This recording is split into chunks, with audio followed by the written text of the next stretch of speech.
Então, o Lieve, além de um colega de profissão, é um amigo, desde a época da residência, aí, há quase 15 anos, e ele tem bastante experiência com mama, com hipofracionamento, com ultra-hipo, e quis trazer um pouco da experiência dele para o grupo, para a gente conhecer e sugar um pouquinho do conhecimento dele. Lieve, a bola é tua. Olá, Éder. Obrigado, boa noite. Vou iniciar aqui o compartilhamento. Inicialmente, agradecer a você, a Karina, aí, pela oportunidade, pelo convite. Né? É uma honra e um prazer. Né? Aos que não me conhecem, eu sou radioterapeuta do Instituto do Câncer do Ceará. E aí eu vou falar aqui para vocês, nos próximos minutos, sobre radioterapia hipofracionada no câncer de mama. Então, aqui um breve roteiro do que a gente vai falar nos próximos minutos, né? Fazer uma breve contextualização, né? Falar do hipofracionamento dito moderado, em seguida do ultra-hipofracionamento. Bom, então, para contextualizar o hipofracionamento, né, a gente sabe que a terapia é o tratamento padrão após cirurgia conservadora, né? Dados já mais do que consolidados em redução de recorrência local e redução de mortalidade.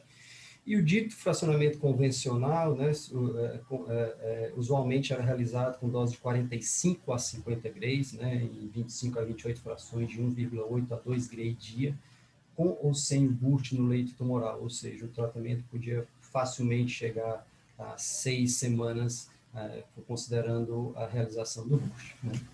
Fato é também que a gente tem dados um pouco mais antigos, mas alguns pacientes mesmo após cirurgia conservadora não faziam radioterapia, isso é mais evidente em países subdesenvolvidos, né? Isso se dá por inconveniência do deslocamento diário, por questão de custos, né? E principalmente por acesso ao serviço de radioterapia, coisa que é bem comum aqui no nosso país, né? E também é fato que há uma maior taxa de mastectomia em regiões com dificuldade de acesso à radioterapia. Aqui é uma publicação, né, uma apresentação da Sociedade Brasileira de Radioterapia de 2016, mostrando a média de deslocamento, né, dos pacientes como um todo, não apenas pacientes com câncer de mama, mas todos os pacientes que faziam radioterapia, os pacientes do SUS, com uma média de deslocamento de 72 quilômetros. Né? Então, isso, obviamente, por motivos óbvios, gera um inconveniente, e se você puder encurtar tratamentos, né, isso aí aumenta a adesão do paciente aos tratamentos. Né? E ainda uma outra publicação de brasileiros, em 2016, né, que mostrava que cerca de 5 mil mortes, né, de pacientes ocorreram em 2016 por falta de acesso à radioterapia. Bom, então, com tudo isso, né, a gente, obviamente, as estratégias, né, de você diminuir a duração, ou pelo menos o número de sessões, ainda que a duração se torne de 5 semanas, mas pelo menos com menos sessões, né, e obviamente quando a gente fala de hipofracionamento, ou seja, diminuir o número de sessões, você fala em dose maior por fração. Na radiologia do câncer de mama, né, a gente considera para controle tumoral, controle oncológico, né, os 50 grays e 25 de 2 grays seria equivalente a 15 ou 16 frações de 2,66, né, considerando a razão alfabeta em cerca de 3,6 a 4, né, como para controle tumoral. Né? E aí a gente vai falar agora sobre as evidências do hipofracionamento moderado. Né?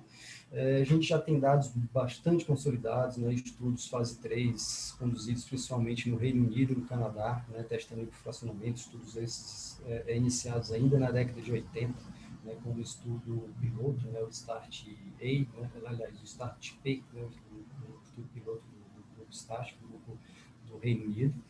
Né? E esses estudos, inicialmente conduzidos no Reino Unido e no Canadá, né, com um grupo, um N bastante robusto, né, com cada um desses estudos com mais de 1.000 pacientes, né, com fracionamentos aí, basicamente, você comparava os 50 grays e 25 com braços de hipofracionamento, né, no estudo piloto do START em 13 frações, né, já no estudo canadense, né, de Ontário em 16 de 266, né? E no Start A um fracionamento em 13 frações, né? E já no B o de 15 de 267. E Alguns desses estudos permitiam a realização do boost, né, na verdade, todos os ingleses, exceto o estudo canadense, né, e a fração de pacientes que realizavam quimioterapia aí variava entre 11 a 30 e poucos por cento.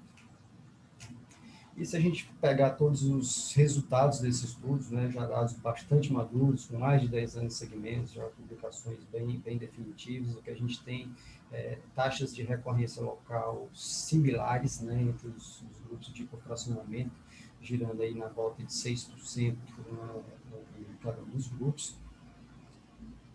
E isso também é evidenciado no estudo canadense de Ontário, né, por volta de 6%. E quanto à toxicidade, que a gente vê que tanto nos estudos START como a análise análise de toxicidade na mama, né, o shrinkage da mama, né, por volta aí de 30% nos STARTs A e B, que usavam fracionamentos mais adequados do que se usa hoje, né, e a análise cosmética do grupo canadense por volta de 70% em cada um dos braços, ou seja, sem diferença. Então, com tudo isso, né, a gente já tem bem consolidado que não há diferença em sobrevida, não há diferença em controle local, o hipofracionamento é seguro e efetivo contra o controle oncológico, né, e o hipofracionamento moderado já é o padrão no Reino Unido desde 2009, quando os estudos STAT tiveram as publicações de 10 anos. Bom, e aí, já esse ano a gente teve essa publicação, né, no início do ano, sobre o uso do hipofracionamento na Europa, né? Apesar de todas essas evidências, né, em se usar hipofracionamento, ainda se questionava, né, em qual tipo de paciente, qual grupo de paciente seria adequado você usar hipofracionamento. Eu acho que o padrão é você usar cirurgia conservadora. Aqui no canto superior esquerdo a gente vê, né, quão mais escuro aí é quanto mais esses países aderem e usam o hipofracionamento. Você vê que países aí como no Reino Unido, na Espanha, ali, na Escandinávia também, os países têm uma alta taxa de adesão do fracionamento com cirurgia conservadora. Essa fração, né, no uso do fracionamento cai um pouco quando você considera situações especiais, por exemplo, cirurgia conservadora, mas com necessidade de radiação de drenagem, né? Ou ainda quando se faz mastectomia, né, seja sem reconstrução, e aí a proporção ainda é um pouco menor quando se usa mastectomia com reconstrução, né? Você vê que aí percebe-se que mastectomia com reconstrução basicamente só no Reino Unido, ali, Bélgica e Holanda, que ainda é um pouco mais elevado o uso do hipofracionamento. No início, né, se tinha mais receios ainda, né, sobre quais pacientes poderia se usar hipofracionamento, né? Os próprios americanos tiveram aí uma relutância maior em adotar o hipofracionamento, né, por várias questões, inclusive questões de remuneração, né, que a radioterapia nos Estados Unidos era baseada em número de dias, né, assim como era aqui no Brasil até alguns anos atrás.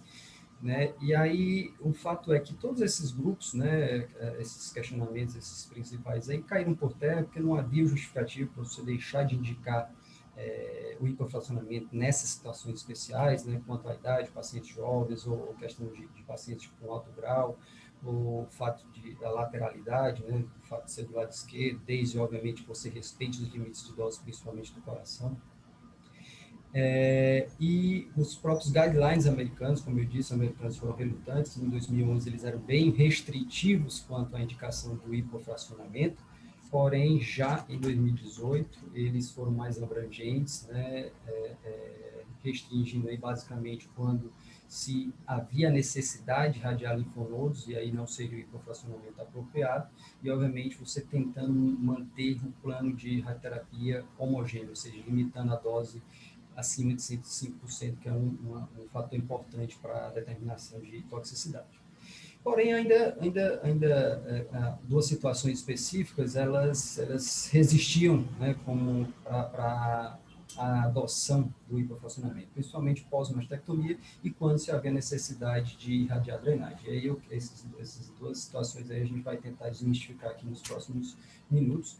Basicamente, isso se deve porque esses dois grupos de pacientes eles eram pouco representados, né, nos principais trials de hipofracionamento. Né? Você vê que o grupo inglês, o canadense, não incluía nem pacientes com radioterapia de drenagem, né? e nem pacientes mastectomizados.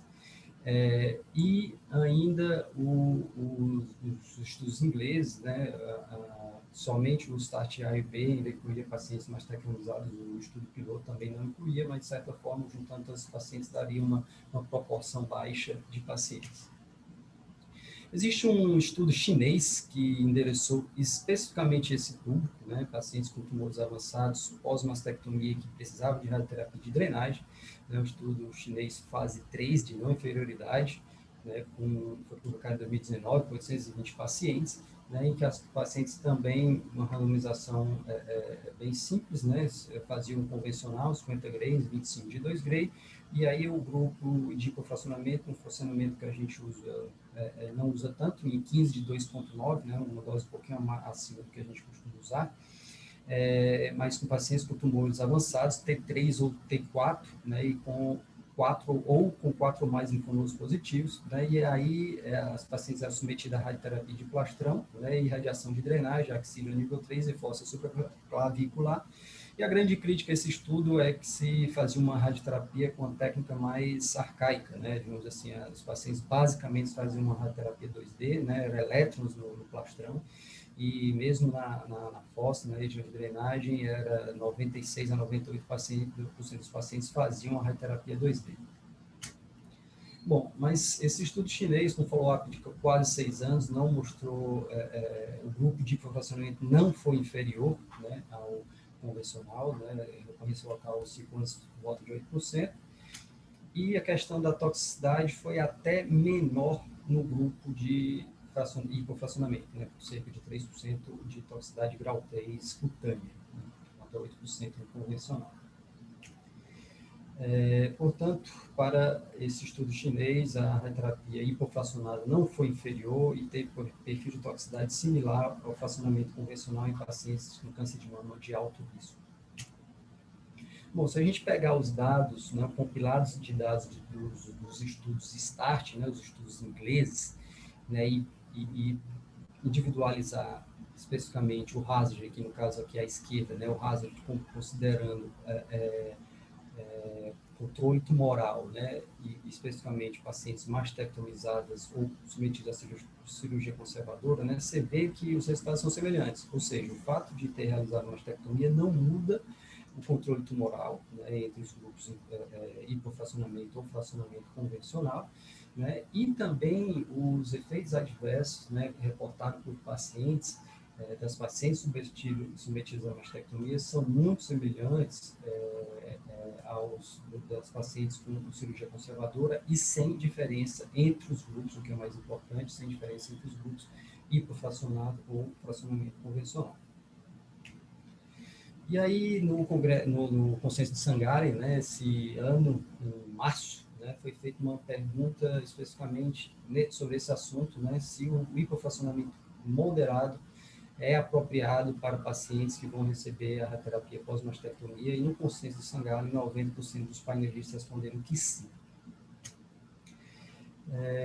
E aí a gente tem também uma outra análise, né? Isso é um estudo retrospectivo, né, em pacientes que fizeram a mastectomia e fizeram reconstrução da mama, né? A gente tem um estudo prospectivo em andamento, Alliance, que vai avaliar exatamente esses pacientes com reconstrução. A gente não tem dados ainda, né? Na ausência desses dados prospectivos, esse é um dos poucos estudos que analisou especificamente a questão das pacientes com mastectomia e com reconstrução, né, e fazendo comparação do fracionamento convencional e hipofracionamento, também não havia diferença, né, em complicações maiores na mama entre os grupos.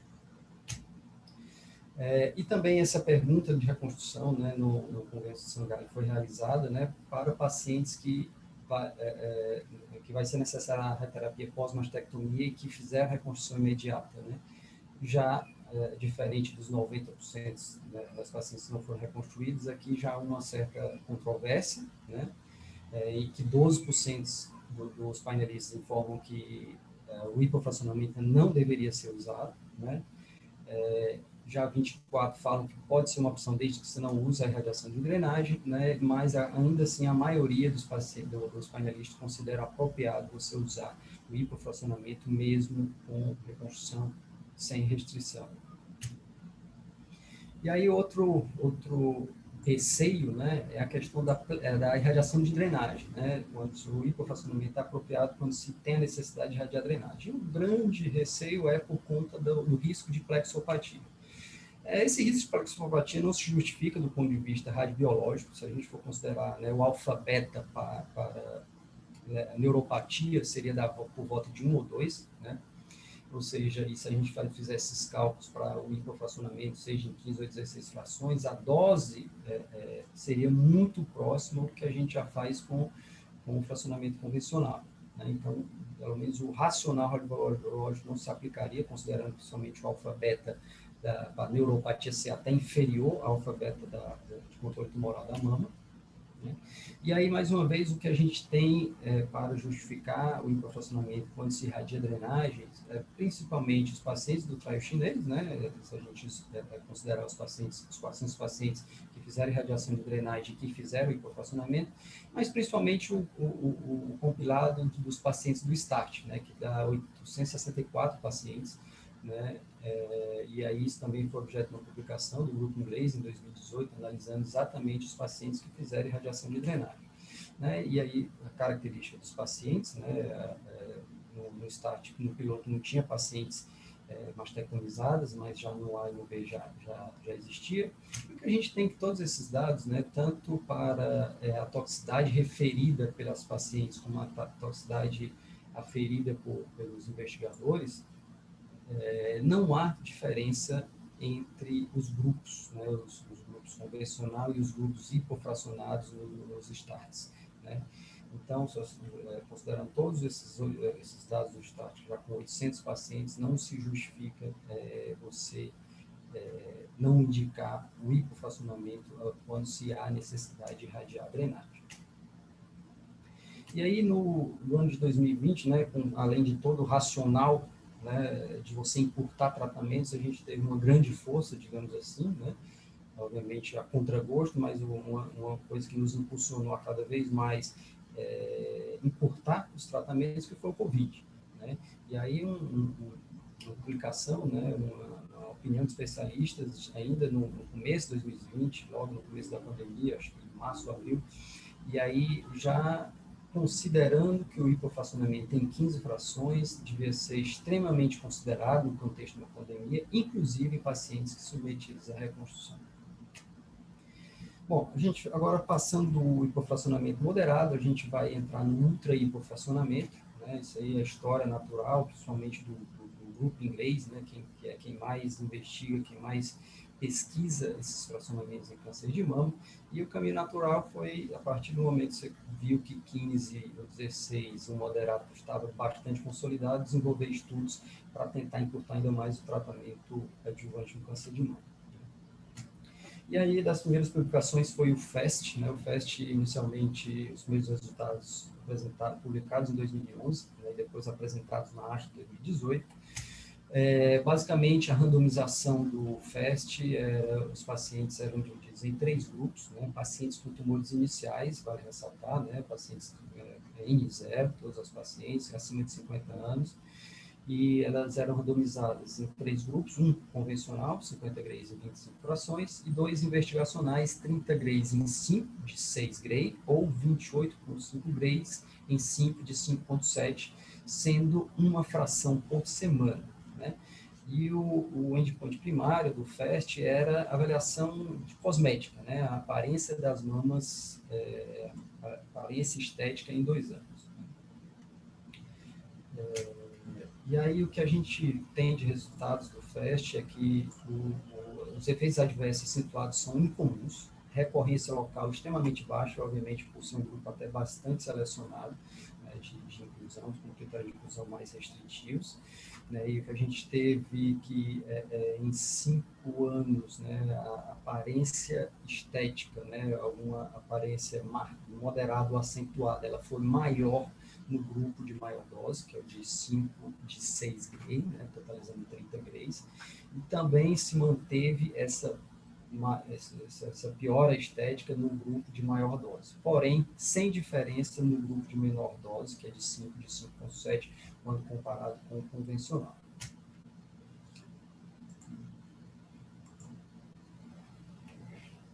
E aí, nesse mesmo caminho, ainda quando a gente tinha dados ainda bem imaturos do FAST, a gente iniciou o nosso protocolo de hipofracionamento, né, e ultra hipofracionamento, né, foi objeto até da minha tese de doutorado. A gente iniciou o nosso protocolo ainda em 2013, né, iniciamos a recrutar, na verdade, e a gente fez um estudo fase 2, né, de braço único, aos moldes do FAST, né, mas usando o fracionamento de maior dose, 5 de 6 Gray. E a gente teve, obviamente, a gente também, naquela época, ainda muito receoso sobre a indicação do hipofracionamento. A gente usou os critérios da ASTRO de hipofracionamento, ou seja, os critérios americanos, que basicamente você tinha uma dificuldade muito grande em incluir pacientes. A gente passou por isso no nosso estudo, né, ou seja, a gente não incluía pacientes que fizeram quimioterapia, por exemplo, né. E aí a gente, de 2013 a 2015, ainda assim a gente recrutou 44 pacientes. Aqui a gente tem os gráficos da distribuição de toxicidade ao longo das semanas da radioterapia, né, mostrando que basicamente ao final da quinta semana e um mês após era onde você verificava de forma mais evidente a toxicidade aguda, né. E toxicidade tardia, na análise que a gente fez ainda para a minha tese, né, basicamente a hiperpigmentação era o efeito adverso agudo mais pronunciado. E aí algumas fotos de pacientes que fizeram esse profracionamento. Aqui eu trouxe um dos casos que a gente teve dermatite grau 2, né, que não foi tão frequente, né, isso aí, uma paciente um mês, com uma descamação ainda ali um mês após a radioterapia. E aí, quando a gente confronta os nossos dados com tanto o estudo FAST como o outro fase 2 que já tem publicado, como eu falei, dermatite grau 2, 11% na nossa série, assim como foi 11% também no FAST, no de maior dose, né, e 8,5% no de menor dose, né, dermatite grau 3 bem infrequente, chegando só a 2% dos casos.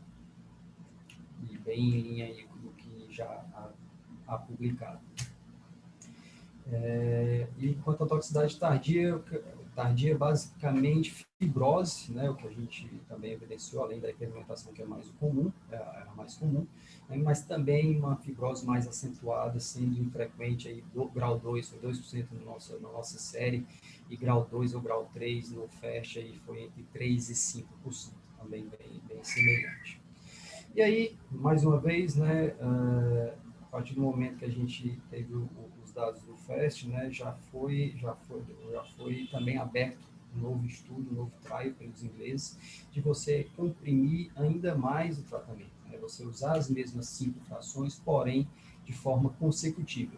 E foi aí que veio o Fast Forward, né, o Fast Forward teve a publicação, né, bem no comecinho da pandemia também, um momento mais do que apropriado, né, já com os resultados, antes dos resultados mostrando aqui basicamente como era o fracionamento do Fast Forward, né, um estudo de não inferioridade, né, os pacientes, os dois grupos investigacionais, dois braços investigacionais eram em 5 frações de 5,2 ou 5,4, né, totalizando 26 Gray ou 27 Gray, e o grupo controle já era um hipofracionamento moderado, né, não era mais um fracionamento convencional como era o FAST, né, com mais de 1.000 pacientes em cada um dos grupos, né, e a gente vê a distribuição, as características das pacientes, né, a grande maioria foram submetidas à cirurgia conservadora, né, 93%, mas a gente teve pacientes submetidos à mastectomia que fizeram o protocolo Fast Forward, inclusive pacientes, obviamente um número bem pequeno, né, para se tirar conclusões, mas inclusive pacientes com reconstrução imediata. E aí, as pacientes, ainda as características das pacientes, né, cerca de 18% das pacientes tinham linfonodos positivos, mas lembrando, não era permitido no Fast Forward irradiação de drenagem, a irradiação era apenas da mama, ou seja, aqueles pacientes de baixo risco, apesar do linfonodo positivo, que não mereciam irradiação de drenagem. E aí, um contrassenso, ao meu ver, aqui do Fast Forward, né, que os pacientes podiam fazer o boost, mas o boost era feito em fracionamento convencional, né, de 10 a 16 Gray em fracionamento convencional. Então, em alguns pacientes, elas fizeram um boost mais longo, inclusive, do que a própria radioterapia da mama toda. E o que se tem, né, com o endpoint primário, que era a recorrência ipsilateral, né, os grupos investigacionais não foram inferiores, é um estudo de não inferioridade, né, para o endpoint primário, né. Porém, quanto à análise de toxicidade, tanto avaliada pelos médicos, a gente viu que não houve diferença para o grupo de menor dose, o de 26 Gray, mas o grupo de 27 Grays, na toxicidade reportada pelos médicos, foi inferior, ou seja, os pacientes tiveram mais efeitos adversos no grupo de maior dose. E isso também foi verdade na toxicidade avaliada pelos pacientes quando se comparou o grupo de maior dose, e inclusive quando se comparou o grupo de maior dose com o outro grupo investigacional, porém de menor dose.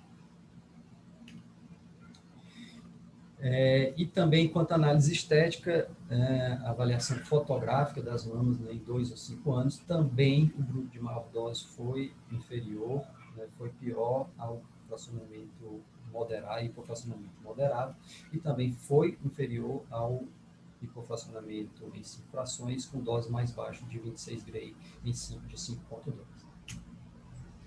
Portanto, as conclusões do Fast Forward, né, 26 Gray ou 27 Gray em 5 frações não são inferiores a 40 Grays em 15, quanto a controle local.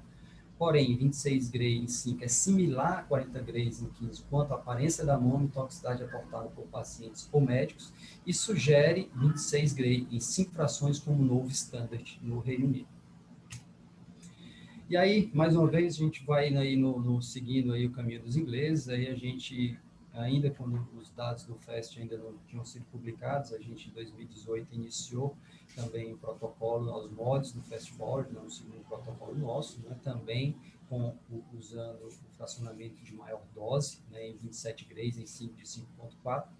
E aí o que a gente tem dos nossos dados ainda são dados bem precoces, né? A gente não tem dados ainda mais maduros, né? Mas a gente tinha 54 pacientes incluídos até março de 2021, agora esse ano, com uma idade mediana de 62 anos, certo? E a gente, você vê que até março a gente tinha 54 pacientes incluídos, né? De março para cá, a gente incluiu muito poucos pacientes, mas tem um motivo que eu vou já explicar aqui para vocês. Né? Então, a gente tinha os pacientes submetidos à cirurgia conservadora, né? Radioterapia de toda a mama, sem irradiação de drenagem, né? E aí entra o que a gente viu mais ocorrer. Como os resultados do FAST, o 5 de 5,4 foi pior em termos de toxicidade, apesar de ter o mesmo controle local, né, a gente começou a tratar muitos pacientes fora do protocolo. Os próprios médicos, não, a gente teria que readequar o protocolo para baixar a dose, mas nosso objetivo era avaliar a toxicidade com essa dose mais alta e ter os nossos resultados. A gente começou a incluir muito paciente fora do protocolo, tratando basicamente com a dose mais baixa. Né? E aí, a gente, de agosto de 2020 a julho de 2021, a gente tratou 96 pacientes fora do protocolo, né, considerando que a gente tinha um estudo como o FAST Forward para se embasar, né? E aí a gente, ou seja, mas de certa forma, considerando o protocolo fora, a gente já tinha 155 pacientes tratadas em 5 frações consecutivas, né, desde o início do nosso protocolo em 2018 até agora junho de 2021. Os nossos dados aí são os dados apenas das pacientes tratadas dentro do protocolo, né, dermatite grau 1, foi volta aí de 40%, né, ao final da rádio, já um mês após cerca de 10%, e dermatite grau 2, 8 a 5%, né, ou seja, números muito baixos, e uma publicação desse ano, né, mostrando também dados de pacientes tratados em 5 frações consecutivas, ultra hipofracionamento, né, a toxicidade grau 2, o laranjinha aí, muito semelhante à nossa, algo muito baixo, inferior a 10%, né, eles reportam aí uma toxicidade grau 1 um pouco superior à nossa, passando 60%, mas muito provavelmente aí como se trata até de uma aferição subjetiva, alguma variação dentro dos próprios avaliadores. Aqui algumas fotos de casos pacientes que fizeram o protocolo Fast Forward, né? E aqui você vê uma paciente que praticamente não teve reação nenhuma, né? 2 semanas após a radioterapia.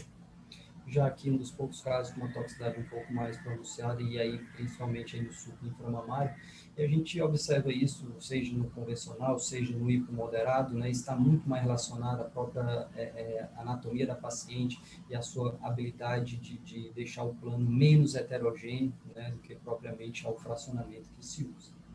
E aí essa mesma paciente, um ano após a radioterapia, mostrando apenas uma discreta hiperpigmentação na mama tratada, dos efeitos tardios aí mais prevalentes. Bom, o que é que a gente tem no futuro, né, relacionado ao hipofracionamento e câncer de mama? A gente pode considerar opções de você conseguir restringir esse tratamento, fazer o tratamento curto com bucho concomitante, né, desescalonar no baixo risco, a gente trai os abertos por conta a isso, até deixando a rádio de fora, né, obviamente, em pacientes de baixo risco, ou pacientes com reconstrução, a gente tem um estudo aberto no Table Alliance, né, e tem os estudos do import low e import high também, os estudos de bucho concomitante ou de até irradiação parcial da mama. E ainda no ultrahiperfracionamento, quando considerar fazer o bucho concomitante e quando considerar fazer irradiação de drenagem. Né? Tem um estudo que também teve os primeiros resultados apresentados, é um randomizado, né? Um estudo da Bélgica, o Yo High Five, né? O paciente, um estudo que os dois grupos faziam bucho concomitante com fracionamento moderado em 15 frações, ou um de 5 frações em 5 de 5,7, né?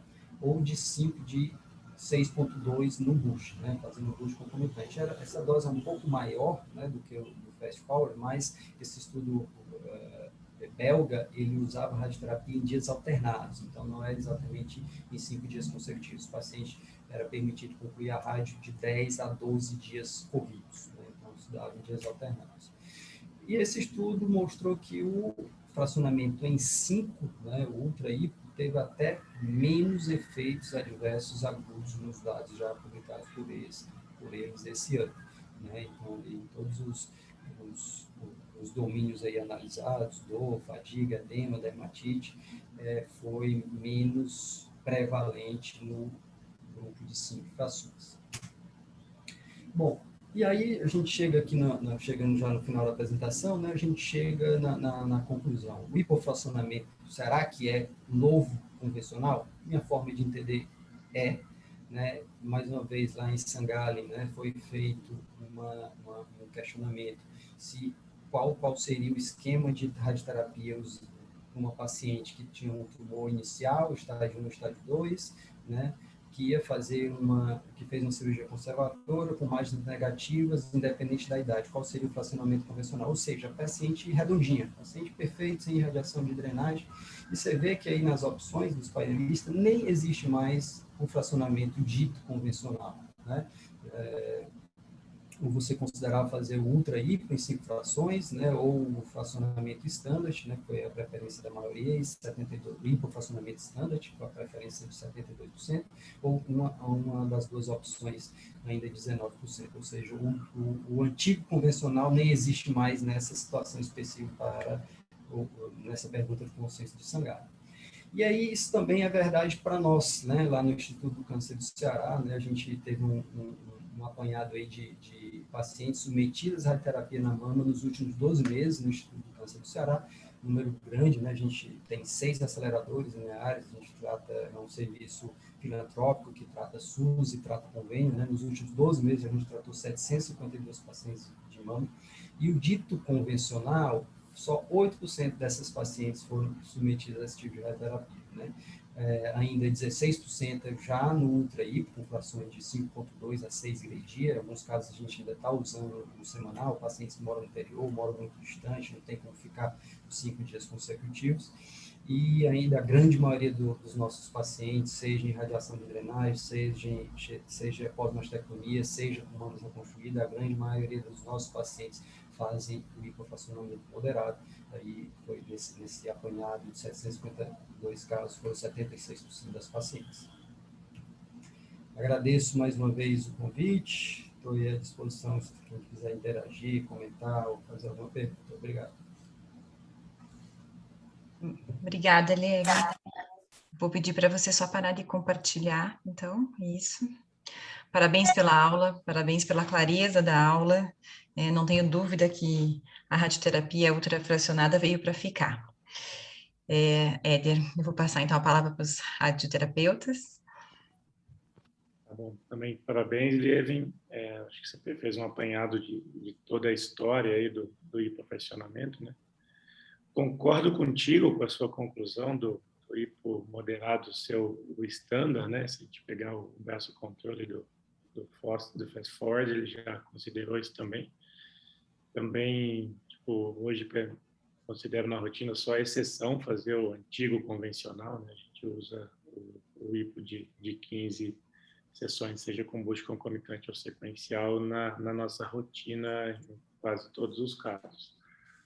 Interessante do ultra-hipo é a comodidade, né? A gente tem, ainda mais num perfil de paciente como esse seu aí do Ceará, de um estado grande, um estado pobre, com poucos centros, tanto fast quanto fast forward dão duas estratégias distintas, né? Seja de fazer em 5 dias consecutivos ou uma vez por semana, para se adequar à realidade de cada paciente.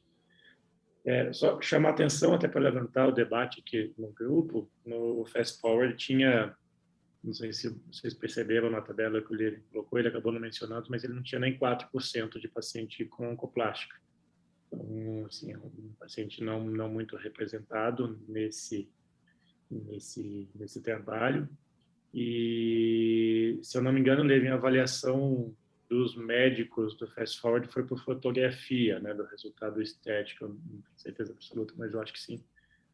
E eu sei que isso talvez seja uma análise não tão boa. E para algum perfil de paciente, a gente ainda, pelo menos eu, não sei o que você acha, ele disse, é uma pergunta direta, porque para esse grupo eu acho que a questão estética é muito relevante para o nosso perfil de paciente.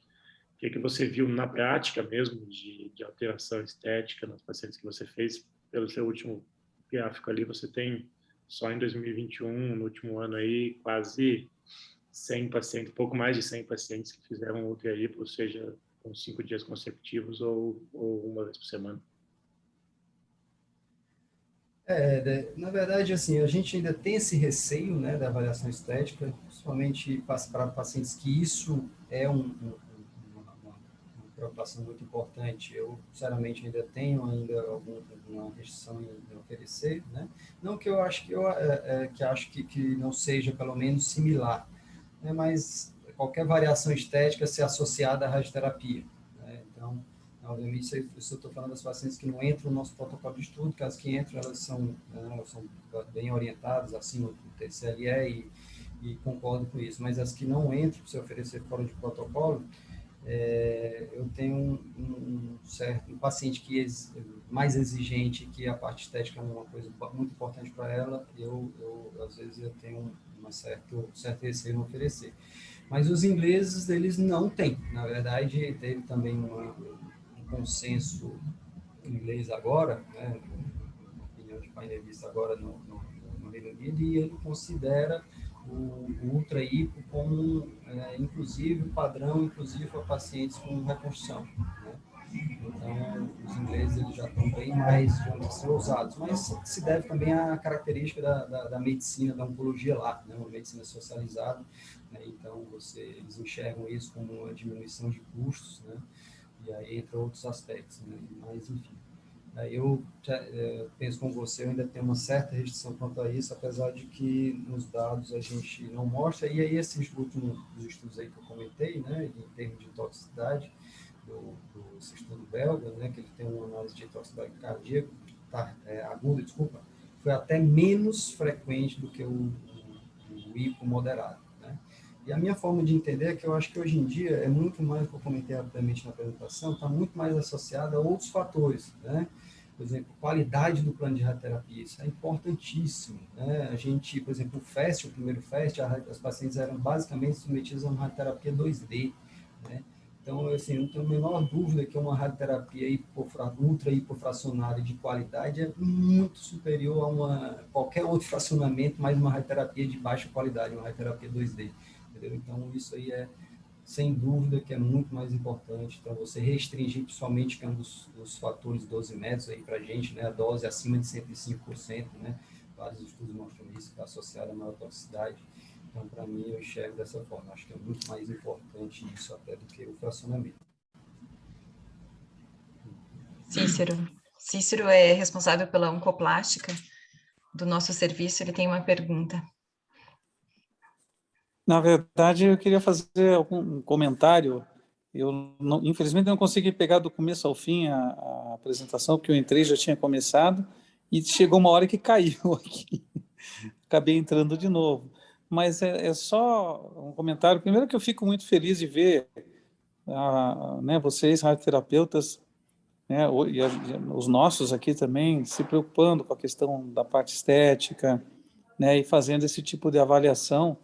Mas, assim, o que eu queria adicionar aqui é que a avaliação estética é uma das coisas mais complexas que nós temos, né, em termos de... Mesmo nós, a hora que nós vamos fazer uma publicação de um trabalho, agora recente nós mandamos um trabalho sobre mastectomia com reconstrução pré-peitoral e pediram para ser feita a avaliação estética. Aí você usa um software que faz uma avaliação muito superficial da questão estética. Na verdade, ele faz uma avaliação de simetria e não é o suficiente. Então, a foto, por exemplo, ela não consegue ser completa. O que a gente tem mais próximo do ideal é esse questionário, que é o BreastQ, que a gente utiliza, que leva muito em consideração, aliás, mais a opinião do próprio paciente do que qualquer outra coisa. Então, é uma pena que a gente não tenha esses parâmetros tão bem estabelecidos, porque para nós seria muito importante ter uma avaliação de resultado entre as diferentes técnicas de radioterapia, sobretudo quando tem prótese associada, sabe? Mas existem dados objetivos que a gente pode estar utilizando, que eu acho que vale a pena serem acrescentados em futuros estudos ou até em estudos em andamento, que é a questão de contratura capsular, isso é objetivo. A questão de Rippling, isso é objetivo, né? A questão de altura do sulco, né, que a radioterapia geralmente eleva um pouco o sulco da mama irradiada. Isso são coisas que a gente pode estar trabalhando, né? Também em termos de base de comparação entre as diferentes técnicas. Mas a parte que eu peguei da tua apresentação eu gostei muito, parabéns. Pena que eu não consigo, vou ver se eu consigo assistir do começo ao fim, depois está gravado. Opa, Ciro, obrigado. Já tivemos o prazer de tê-lo aqui algumas vezes, aqui no Breastpeak, né? Você já veio várias vezes, na época tão longínqua, né, que a gente tinha encontros presenciais, mas enfim.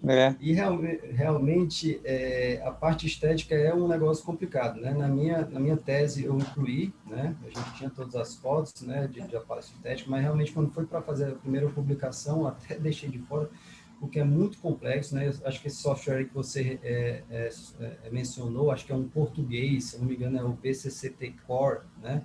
Realmente eu até cogitei na época mas, como você falou, ele tenta transformar parâmetros subjetivos numa coisa objetiva, mas não é exatamente uma análise estética, assim, né? Alguns parâmetros objetivos de simetria, como você disse. Então, é difícil, né? Tanto o FAST quanto o Fast Forward, ele faz essa análise estética, né? De uma forma... o FAST ele usava 3 avaliadores, né? E tinha um score a ser dado e tal, uma forma um pouco peculiar. A gente fez de uma forma diferente, a gente pediu para 2 mastologistas graduar, né, a impressão deles antes e 2 momentos após, né, mas realmente é difícil, sujeito a várias interpretações, né, vários vieses, tanto que na primeira publicação nem incluí essa parte ainda não. Mas a gente tem um registro fotográfico de todas as pacientes em pelo menos 3 momentos. Lieve, excelente aula, foi muitíssimo... Tudo bem, cara? Foi muito interessante ouvir aí toda a sequência histórica da radioterapia hipofracionada da mama, e eu concordo com tudo que você disse. Aqui, quando começou aquela parte mais aguda da pandemia, o grupo tem uma tradição muito forte em cirurgia oncoplástica, aplicam muito bem o leito tumoral, e boa parte das pacientes tem tumores mais iniciais. Então, eu comecei a fazer com um pouco mais de frequência radioterapia parcial da mama no esquema do trabalho italiano, com resultados estéticos muito bons. Então, realmente, quando a gente lembra do que a gente via de toxicidade tardia, de fracionamento convencional, depois de hipo moderado, que a gente subjetivamente já acha que tem uma melhora, eu acredito que isso vai seguir melhorando com esse hipofracionamento mais extremo. E eu queria saber sua experiência pessoal sobre radioterapia hipofracionada da drenagem. Eu gostei muito do trabalho belga. Na verdade, até comecei a pensar um pouco para ele para outros cenários, por exemplo, radiocirurgia de pulmão, que a gente tem alguns constraints muito restritivos para plexo braquial. E, sem dúvida, para ele aceitar aquela dose, ele tem que aceitar uma dose maior. Então, de repente, isso acaba até aumentando nossos horizontes de dose, controle para outros cenários. E se você sabe ou não, se já tem algum dado de radioterapia hipofracionada para cabeça e pescoço, que talvez responda também a questão da fossa. Eu sei do trabalho que o Alexandre está participando em Barretos, mas ainda não sei de nenhum dado publicado concretamente. Você faz na prática? Você considera? Você usa algum constraint específico? Alguma toxicidade diferente que te deixou preocupado ou não? Para drenagem, Daniel, a gente basicamente tem usado moderado, usado de forma rotineira, né? Não vejo muito problema quanto a isso. A gente como eu falei, eu até mostrei no último slide, né? Já é o nosso novo convencional, né?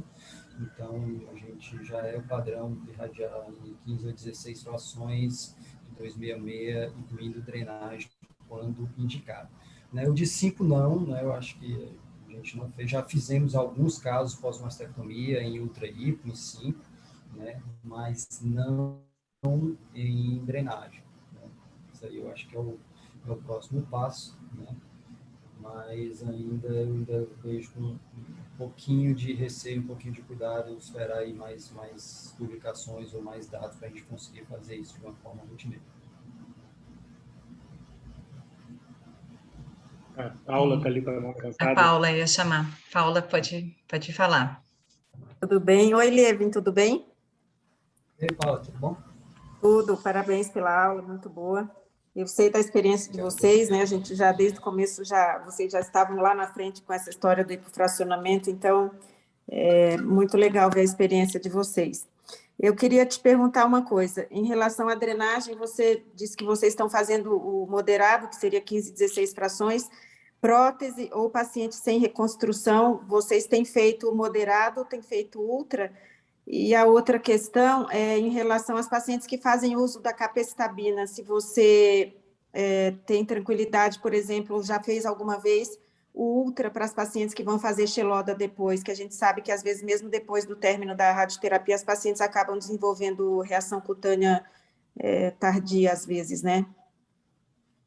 Boa pergunta, principalmente relacionado à capecitabina, né, nos tipos negativos. Eu tive uma paciente, essa semana, estava discutindo com o oncologista, esse paciente ainda vai vir para mim amanhã, consulta, né, e eu estava justamente considerando isso, né, eu acho que nessas pacientes eu ainda vou optar pelo convencional, né, sinceramente, nos últimos meses, esse foi acho que o único caso que eu tive, né, não é um esquema tão frequente aqui usado pelos oncologistas, inclusive esse paciente tinha vindo de São Paulo, tinha consultado com o Buzaide, ele que sugeriu fazer a capecitabina, e aí nessa especificamente eu vou fazer o convencional, mas não é uma situação aqui que a gente tenha tão frequentemente, né? Então talvez entre ali, em alguns outros casos nossos do serviço, entre naqueles 8% que ainda fazem o antigo convencional, né?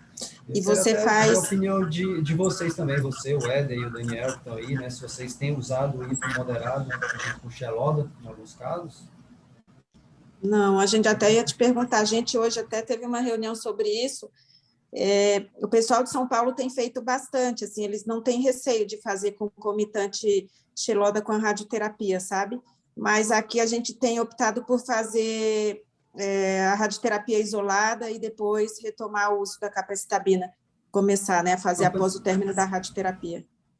Pois é, fazer concomitante, inclusive essa paciente, a programação é de fazer concomitante, eu também não tenho receio, a gente vai fazer, mas o meu receio, minha pergunta aí, se vocês quiserem compartilhar a experiência, é fazer o hipo concomitante com o xeloda. saúde de vocês? Tem alguma situação?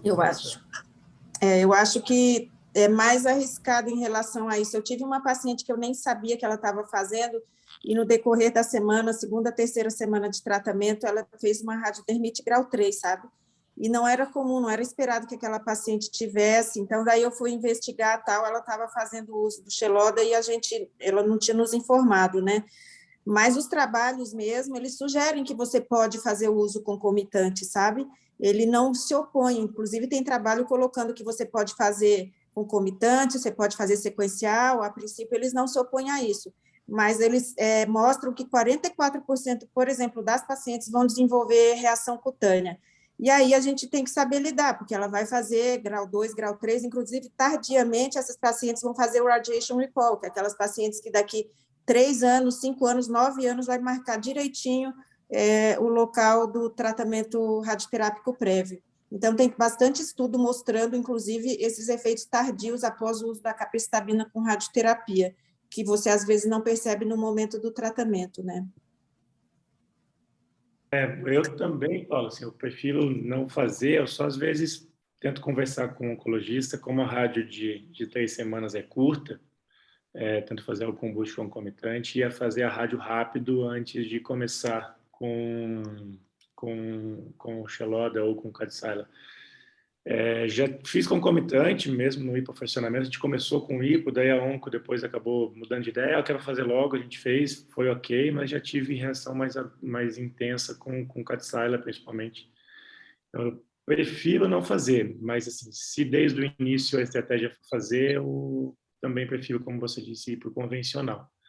Mas reforço que talvez fazer só em 3 semanas dá para fazer e não vai atrasar tanto o tratamento sistêmico, né? Seja com Xeloda ou com Kadcyla. A outra pergunta, acho que a Paula fez, não vi se você respondeu, foi do hipofracionamento para prótese, né? Que é uma coisa que às vezes a gente fica... Eu confesso que eu faço já há algum tempo, não vejo toxicidade diferente, seja de várias pessoas, o NRO, por exemplo, faz bastante. Queria saber se você muda para convencional ou não por conta de uma prótese.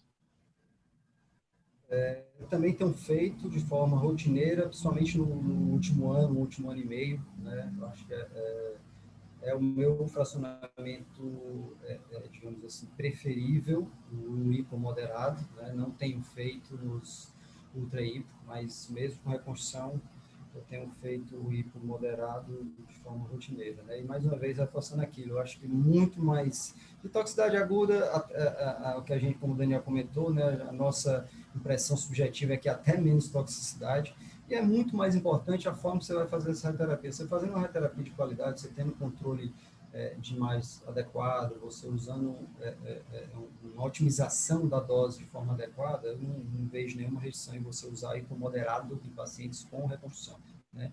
E os ingleses já estão até um passo à frente, né? Eles estão considerando já estão realizando, até no Fast Forward já era incluído, e nesse novo consenso inglês desse ano, eles até sugerem como sendo um padrão inclusive para pacientes reconstruídos. Então, para eles até já estão mais agressivos ainda, fazendo ultra hipo para reconstruídos. Olivia, aproveitando aí sua expertise e curiosidade, o Éder tocou num assunto importante, você perguntou da capecitabina. Comenta a sua opinião sobre o uso do TDM1 no período da radioterapia adjuvante. E tem alguma paciente que você considera fazer radioterapia parcial da mama com teleterapia? Daniel, assim, a nossa rotina, a gente já discutiu isso algumas vezes, né? A nossa rotina, na verdade, até um pouquinho, ainda quando eu cheguei no ICC há 11 anos, eu ainda tive 1 ou 2 casos de radioterapia intraoperatória, né? A gente teve lá atrás, mas tem basicamente aí pelo menos uns 9 anos que a gente não faz nenhuma rádio intraoperatória, por toda aquela dificuldade logística, né? A gente, para não ser como você deve ter presenciado alguns casos também, né? Era um evento, né? No dia que tinha o operatório, e época que tinha um centro cirúrgico dentro da radioterapia, né? Lá para a gente não tem um centro cirúrgico específico, normalmente os pacientes eram operados dia de sábado, e então as intraoperatórias para a gente lá caiu em desuso, né? E aí fazer irradiação parcial com teleterapia foi uma coisa que a gente considerou, mas na nossa rotina a gente está tão, digamos assim, tão mais adaptado a fazer irradiação da mama inteira, com pouca toxicidade aguda, né? Mesmo essas pacientes de baixo risco, que a gente não implementou. A gente às vezes recebe, um serviço que tem muito SUS, recebe muitos pacientes não clipadas, né? E aí a gente não tem como determinar de forma segura o leito, né? Então, na nossa rotina, a gente já discutiu isso algumas vezes. Eu acho que o que a gente pode fazer, e está pensando sobre isso, é usar um desses protocolos de boost concomitante em 5 frações, né? Mas, assim, os casos, obviamente, que mereçam o boost, né? Ou seja, você tem um leito bem determinado e você fazer o boost concomitante. Mas, em relação à radiação parcial, confesso que a gente praticamente não fez nos últimos 10 anos. Praticamente é a forma de dizer. Eu acho que a gente não fez foi nenhum caso mesmo.